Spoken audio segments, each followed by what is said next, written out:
running has made me tired and hungry. I need a snack. Me too. Let's check out the vending machine to see what our options. What about that bag of chips? No, that has way too much fat and sodium. What about this candy bar? They look so good, but there's just so many calories and excess sugar. You're right. We need something that's low in calories and high in protein to fuel our hardworking muscles. How about banana chocolate chip energy bites? That sounds good. How do we make it? Let's get started.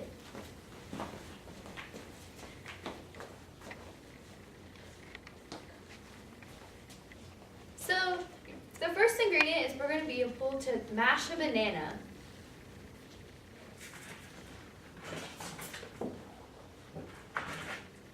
But first, we need to sanitize. So we're just going to get some hand sanitizer.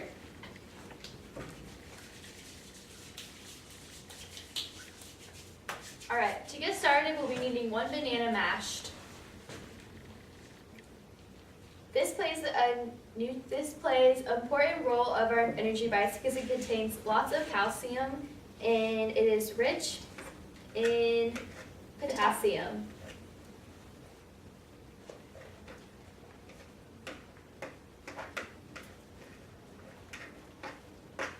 Alright, next we're going to be adding our oats, which contain fiber.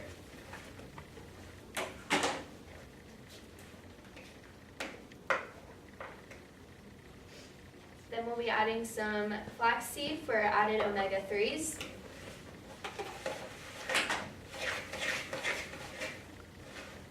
Then some almond butter for some protein.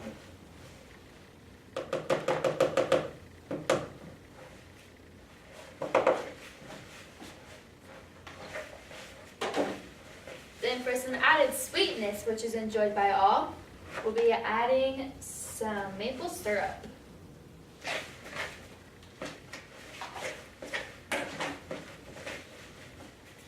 Then to reduce blood sugar, we'll be adding some cinnamon.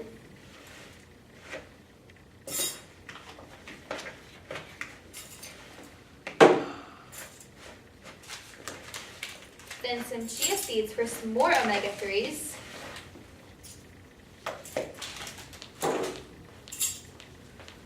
Then for a little flavor, we'll be adding some vanilla extract.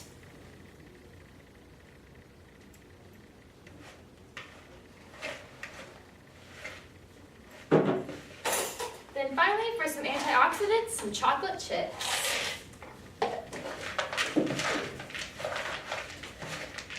Once you have it all combined, you'll cover it with some plastic wrap and put it in the fridge for 2 hours to chill. But due to limited space and plugins, we couldn't bring a refrigerator. So after it's been chilling for a couple hours, it's time to make them. You'll roll 2 tablespoons of your batter and roll them into a ball and place it on a waxed paper-lined cookie sheet.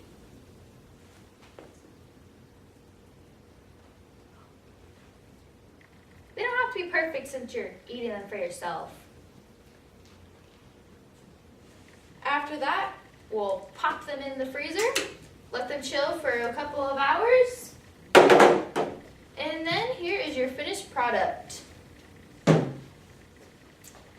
I think I can lift another set of weights. And I think I can go for another run. I feel energized. So next time you need another quick pick-me-up, try a homemade option instead of the unhealthy packaged snack in the vending machine.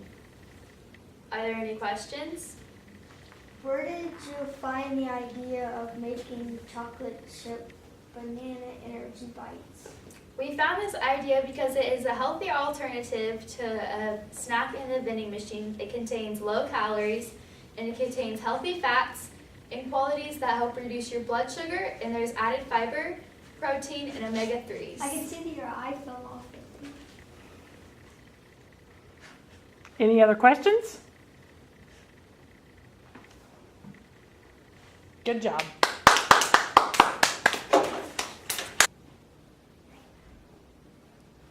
Can't find your favorite shirt?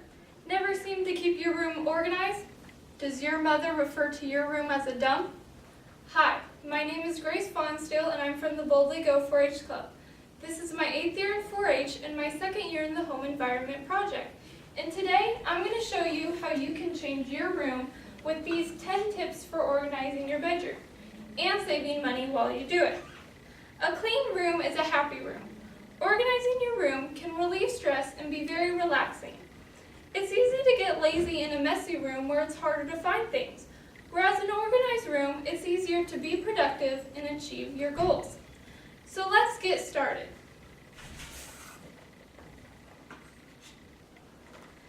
Tip number 1, calendar or planner. Does your life look like this? A calendar or planner helps organize your schedule and holds all your plans and dates right where you can see them.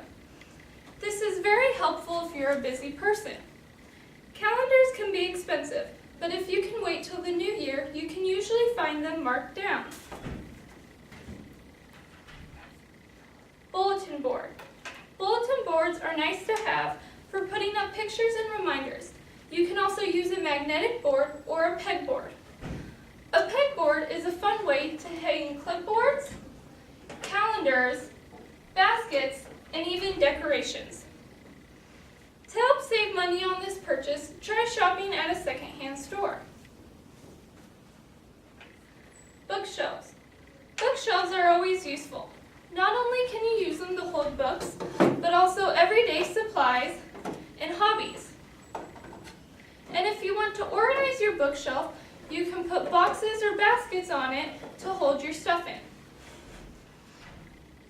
Before you go shopping for new shelves, look around your house to see what might serve as a bookshelf. Old crates like this pop crate work great in small areas. Put clothes away. When it comes to dirty clothes, don't get lazy. When changing your clothes, it's important to put your clothes in the laundry right away. If you don't, your clothes will become scattered on the floor or end up lost in a pile.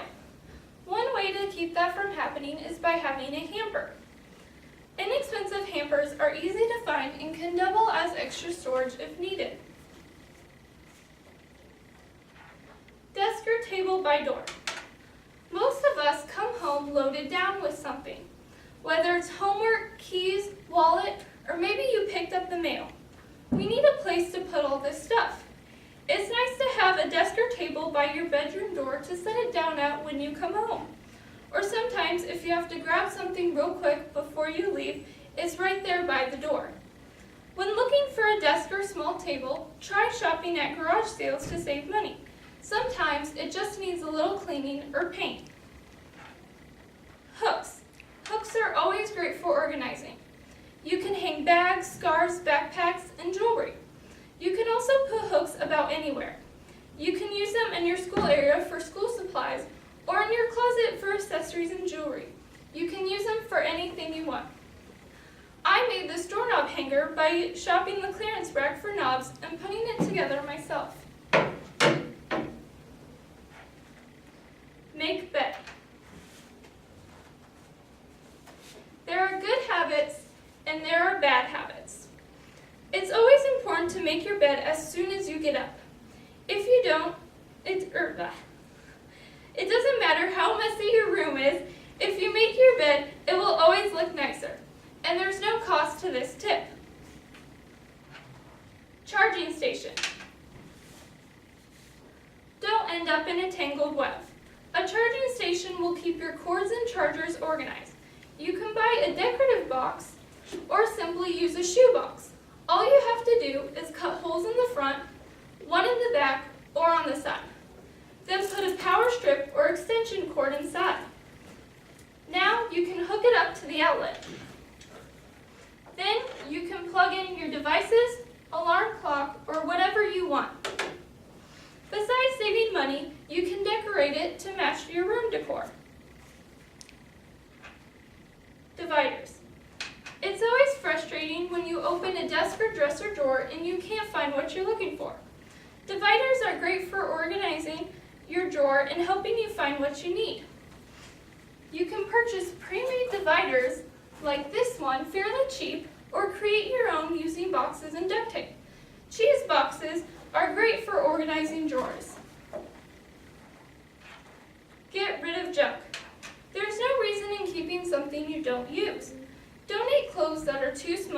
or you don't wear. Throw away things that are broken or don't work. If you don't need it, use it, or want it, get rid of it. You can have your own garage sale with your excess stuff and make a little bit of money by selling your old junk. And now you have an organized room. So remember, an organized room is a happy room. An organized room doesn't have to cost a fortune. And with an organized room, you can spend less time cleaning. This concludes my presentation. Are there any questions? Yes. Can you tell me your pegboard that you have there? Did you buy it white or did you have to, how did you get it? Did it come like that? No, it was brown and I had to spray paint it to get the color I wanted. Are there any more questions? Thank you.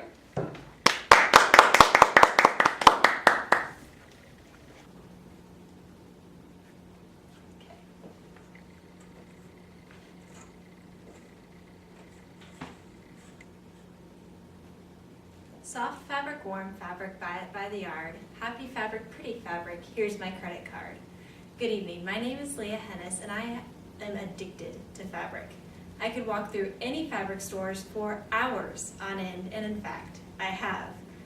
And when I go through fabric stores, I don't just look at individual fabrics. I pair them together in my mind. This is a skill that I find useful when it's time to pick out quilt fabrics. I have been in the patchwork and quilting project for 3 years in 4-H, and before I moved here to Salina, I have won the Mitchell County Best Color and Design Award 2 years in a row. In a way, I feel like this kind of qualifies me as somewhat of an expert on putting fabrics together. So today I'm going to be sharing with you the 3 things I keep in mind when I start to pick out my colors for my quilt.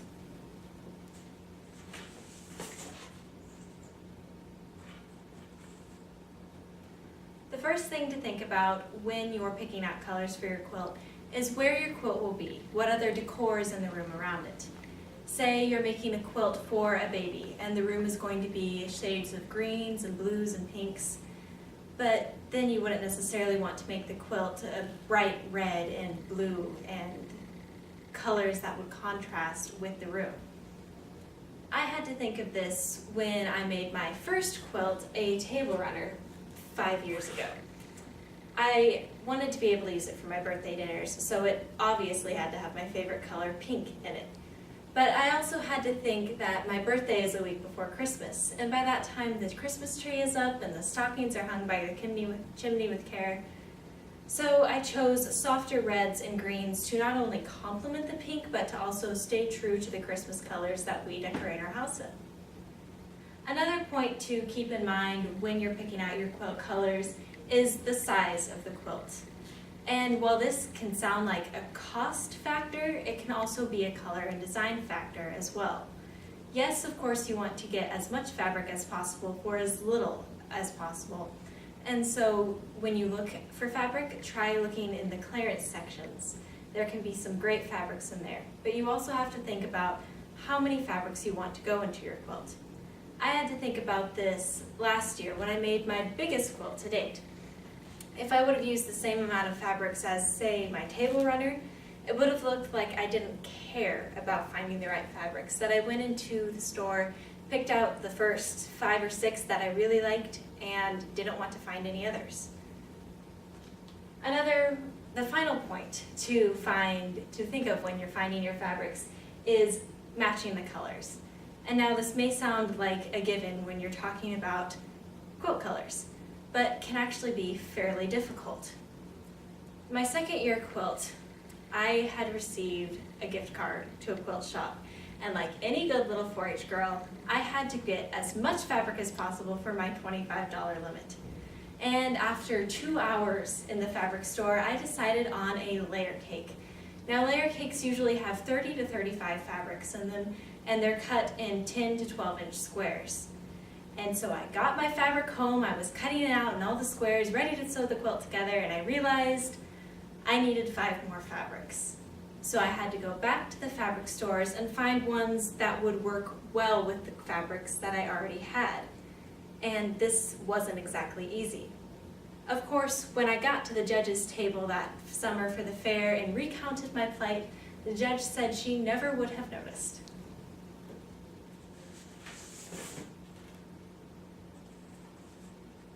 So in conclusion, there are 3 things you should think about when picking out your quilt fabrics, and those are where your quilt will be, what size the quilt will be, and do the colors go well together. Now keep in mind that this is your quilt, and if you have colors that you think go well together, put them together. A little example of this is when I was picking out the colors for this quilt, my mother said those will never work well together. And I was pleased as punch when I got to the fair and the judge complimented me and said that they worked the best together that she had seen all year.